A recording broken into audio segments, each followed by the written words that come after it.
in the time of need one even bow before a buffoon.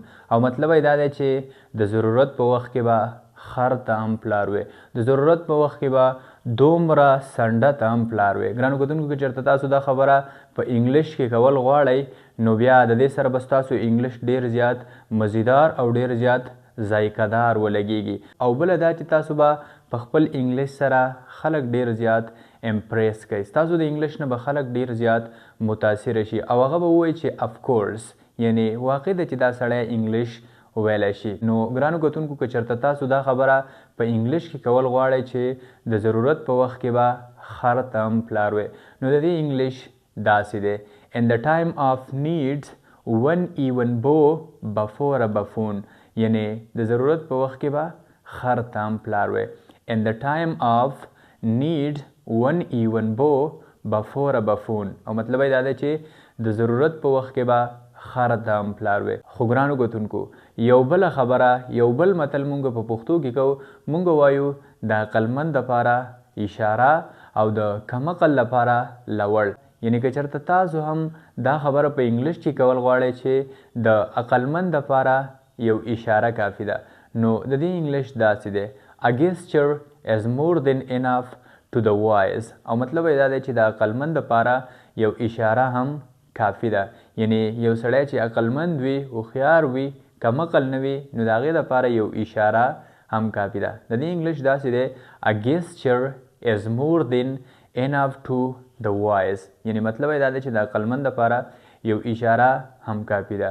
خو ګرانو کتونکو یو بله خبره مونږ په پښتو کې کوو، مونږ وایو کله مونږ د چا سره کینو یا کله مونږ د چا سره چېرته لاړ شو، کله مونږ د چا میلمه شو او هغوی زمونږ دپاره څه تکلیف وکړي، نو بیا هغوی ته مونږ اکثر وایو، مونږ وایو دا دومره تکلیف ته څه ضرورت و، یا دا دومره تکلف ته څه ضرورت و، یعنی تا دا دومره تکلیف څه رپاره وکړو، دې ته خو داسې څه ضرورت نه و.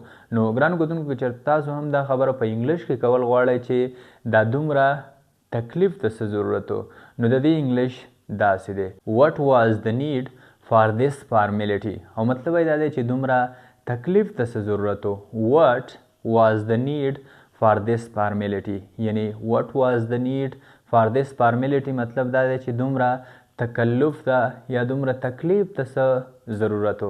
ګرانو کتونکو او دغسې مونږ یو بله خبره په پښتو کې کوو، کله یو څوک یو غلط کار وکړي، یو غلطه خبره وکړي، نو هغوی ته بیا مونږ اکثر وایو، مونږ وایو د الله نه ویریږه. نو ګرانو کتونکو که چېرته تاسو دا خبره چاته په انګلیش کې کول غواړئ، یعنی تاسو چاته ویل غواړئ چې د الله نه ویریږه او تاسو دا خبره غواړئ چې په انګلیش کې وکړئ، نو د دې انګلیش داسې دی be afraid of Allah. د be afraid of Allah مطلب دا دی چې د الله نه ویریږه. فار ایگزامپل که زه چاته ویم چې دروغ مه وایه، د الله نه ویریږه، نو د دې لپاره په انګلیش کې استعمالیږي don't tell a lie، be afraid of Allah. د don't tell a lie، be afraid of Allah مطلب دا دی چې دروغ مه وایه او د الله نه ویریږه. او ګرانو کتونکو یو بله خبره مونږ په پښتو کې کوو، کله مونږ چاته کال وکړو، کله مونږ د چا سره په موبایل باندې خبرې کوو او مونږ د هغې نه په پښتو کې تپوس کوو، مونږ وایو نن سبا چرته یې. نو ګرانو کتونکو که چېرته تاسو دا خبره چاته کول غواړئ چې نن سبا چرته یې او تاسو غواړئ چې دا خبره مونږ په انګلیش کې وکړو، نو د انګلیش داسې دی where have you been nowadays.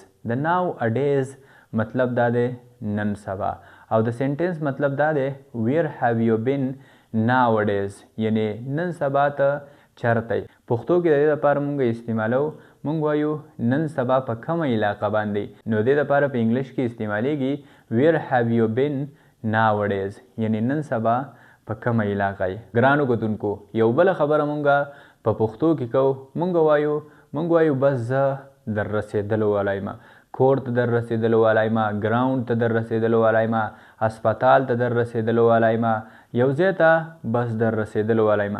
فار ایگزامپل که زه ویم چې زه بس کور ته در رسېدلو والی یم، د دې لپاره په انګلیش کې استعمالیږي I am about to arrive home، او مطلب یې دا دی I am about to arrive home مطلب دا دی چې زه بس کور ته در رسېدلو والی یم.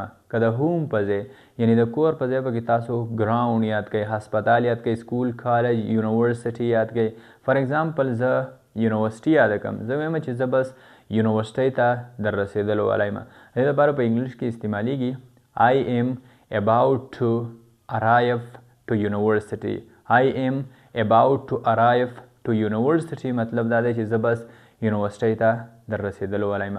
ګرانو کتونکو، زه امید لرم چې تاسو به د دې ویډیو نه ډېره زیاته زده کړه کړې وي، تاسو ته به د دې ویډیو نه ډېره زیاته فایده شوې وي. که چېرته تاسو هم واقعي انګلیش په پښتو کې زده کول غواړئ، په خپله مورنۍ ژبه پښتو کې د الف نه وله تر ی پورې انګلیش په پښتو کې زده کول غواړئ، نو بیا هم په دې ځای زموږ د یوټیوب چینل سبسکرایب کړئ او ویډیو له ورسره یو لایک ورکړئ. او ګرانو کتونکو، که چېرته تاسو په انګلیش کې په یو ټاپک کې کنفیوز یئ، یعنی تاسو په ایکټیو وایس، پیسیو وایس باندې نه پوهیږئ، پارټس آف سپیچ باندې نه پوهیږئ، 12 ټینسز باندې نه پوهیږئ، ماډل وربز باندې نه پوهیږئ، ډایرکټ سپیچ، انډایرکټ سپیچ او دغسې نور هم بلها د انګلیش سره ریلیټډ ټاپکس دي، د انګلیش سره ریلیټډ خبرې دي. که چېرته تاسو په دې باندې نه پوهیږئ نو بالکل تاسو موږ ته په کمنټ سیکشن کې یو کمنټ کولی شئ او انشاءالله ستاسو د کمنټ ریپلای به موږ درکو.